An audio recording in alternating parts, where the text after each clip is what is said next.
आत्माओं जैसी चीजों को आज का विज्ञान तो नहीं मानता, लेकिन हमारे हिंदू धर्म ग्रंथों के अनुसार भूत प्रेत होते हैं।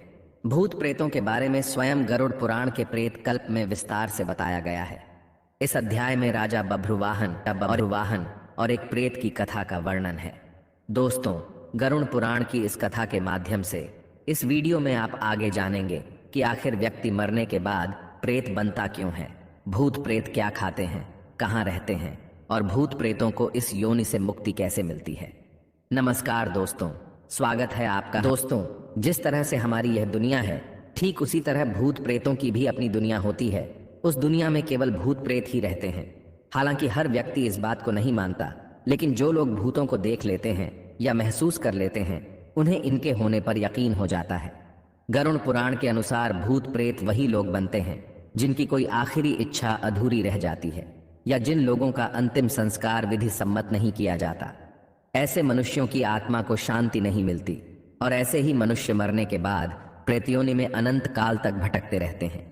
शास्त्रों में लिखा है कि जो व्यक्ति भूखा, प्यासा, संभोग सुख से विरक्त, राग, क्रोध, द्वेष, लोभ, वासना आदि अतृप्त इच्छाएं लेकर मृत्यु को प्राप्त होता है, तो वो अवश्य ही भूत बनकर भटकता है। इसके अलावा जो व्यक्ति दुर्घटना, हत्या, आत्महत्या आदि से मरा है, वह भी भूत बनकर भटकता है।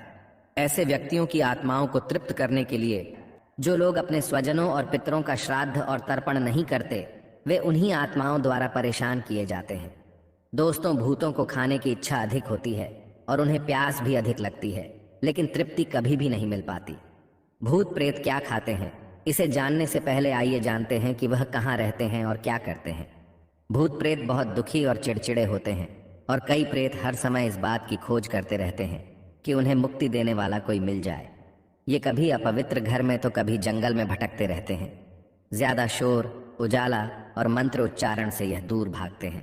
इसीलिए इन्हें कृष्ण पक्ष ज्यादा पसंद है और तेरस, चौदस तथा अमावस्या को ये अधिक सक्रिय रहते हैं। भूत प्रेत उन स्थानों पर आते जाते रहते हैं जिन स्थानों से मृतक का अपने जीवन काल में संबंध रहा होता है। इसीलिए बहुत दिनों से खाली पड़े घर में या बंगले में भूतों का वास हो जाता है। दोस्तों, भूत प्रेत आखिर खाते क्या हैं? ये सवाल काफी रोचक है। इसका एक सीधा जवाब नहीं है, क्योंकि भूत प्रेत का अस्तित्व ही विवादास्पद है। अगर हम माने कि भूत प्रेत सच में होते हैं, तो उनके खाने से संबंधित कुछ मान्यताएं हैं जो समय, स्थान और संस्कृति के अनुसार अलग अलग है। कुछ लोग मानते हैं कि भूत प्रेत मिठाई पसंद करते हैं, क्योंकि मिठाई में प्राण होता है जो उनके लिए प्रलोभन होता है। कुछ मानते हैं कि भूत प्रेत मांस, मदिरा, रक्त, कीड़े, मल, मूत्र, पसीना, लार, रोना, हंसना, सपना, प्रेम, सेक्स, सुंदरता पसंद करते हैं, क्योंकि उनके पास इनमें से कुछ भी नहीं होता।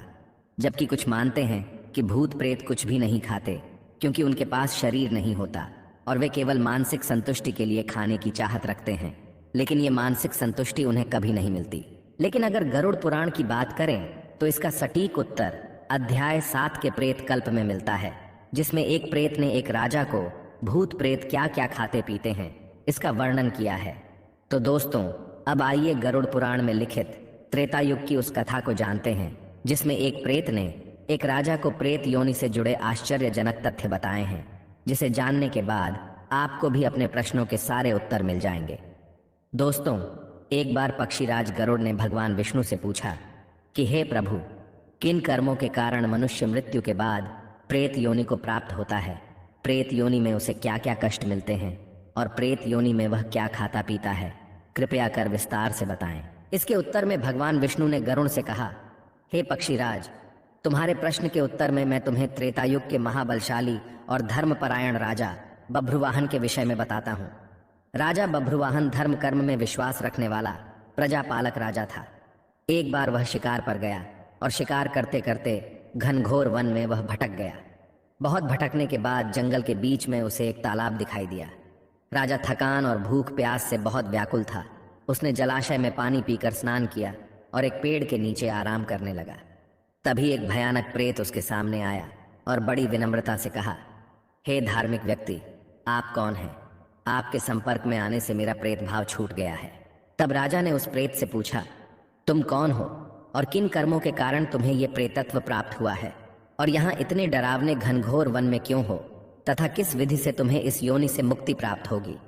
तब प्रेत बोला, हे राजन, जिन मृतकों का अंतिम संस्कार, श्राद्ध तर्पण, दशगात्र विधान जैसे कर्मकांड नहीं होता, तथा जो लोग अकाल मृत्यु, अपमृत्यु और पाप कर्मों से मर जाते हैं, वे सब प्रेत रूप में यहाँ निवास करते हैं और अतृप्त अवस्था में हमेशा भटकते रहते हैं। हे राजन, हम प्रेत किसी भी भौतिक वस्तु को ग्रहण कर तृप्त नहीं हो पाते। इस वन में सुंदर फल विद्यमान है, फिर भी मैं भूख प्यास से पीड़ित हूँ, क्योंकि मुझे जल और फल किसी की भी प्राप्ति नहीं हो पाती। हे राजन, अब मैं आपको अपने पूर्व जन्म के बारे में बताता हूँ। मृत्यु से पूर्व मैं विदिशा नामक नगर में रहता था। वैश्य जाति में उत्पन्न हुआ था। उस जन्म में मेरा नाम सुदेव था। मैं खूब दान करता था। देवताओं पितरों को नियम से पूजन तर्पण आदि किया करता था, जिससे वे संतुष्ट रहते थे। किंतु मेरी कोई संतान न होने से मेरे सभी पुण्य कार्य निष्फल हो गए। मेरा कोई मित्र, बंधु, बांधव नहीं था, इसलिए किसी ने मेरा अंतिम संस्कार नहीं किया। इस कारण मुझे प्रेत योनि की प्राप्ति हो गई और मैं अनंत काल से इसी योनि में भटक रहा हूँ। मुझे भूख और प्यास तो लगती है, लेकिन मैं तृप्त नहीं हो पाता। हमेशा भूख शांत करने के लिए इधर उधर भटकता रहता हूँ। अब मैं आपको एक मणि दे रहा हूँ। उससे प्राप्त धन से उत्तम ब्राह्मणों को आमंत्रित करके विधि विधान से मेरे निमित्त औधर्व दैहिक क्रिया का अनुष्ठान करके मुझे प्रेत योनि से मुक्ति दिलाइए। इतने में राजा को ढूंढते हुए सेना भी आ गई और राजा वापस आकर प्रेत के बताए अनुसार प्रेत के नाम से अंतिम संस्कार व अन्य क्रिया संपन्न की। सारे संस्कार पूरा होते ही वह प्रेत तत्काल स्वर्ण के समान देह वाला हो गया। उसने राजा के सामने उपस्थित होकर उसे प्रणाम किया। उसने राजा बभ्रुवाहन की दयाशीलता की प्रशंसा करते हुए उनके प्रति घोर कृतज्ञता व्यक्त की और उसके बाद वह अपने पुण्य कर्मों के फल स्वरूप तत्काल स्वर्ग चला गया। दोस्तों, इस कथा से एक यह बात भी पता चलती है कि मृत व्यक्ति के निमित्त उसके परिवार वाले ही नहीं, बल्कि कोई भी अंतिम संस्कार की क्रिया को संपन्न करा सकता है। दोस्तों, उम्मीद करता हूँ आपको समझ में आ गया होगा कि मनुष्य प्रेत कैसे बनता है, प्रेत क्या खाते हैं, कहाँ रहते हैं, क्या कष्ट झेलते हैं और उनके मुक्ति का उपाय क्या है। अगर ये वीडियो आपको अच्छी लगी हो तो वीडियो को लाइक करें और अपने बंधु बांधवों को शेयर करें और ऐसे ही वीडियोस को देखने के लिए हमारे चैनल को सब्सक्राइब करें। जय लक्ष्मी नारायण।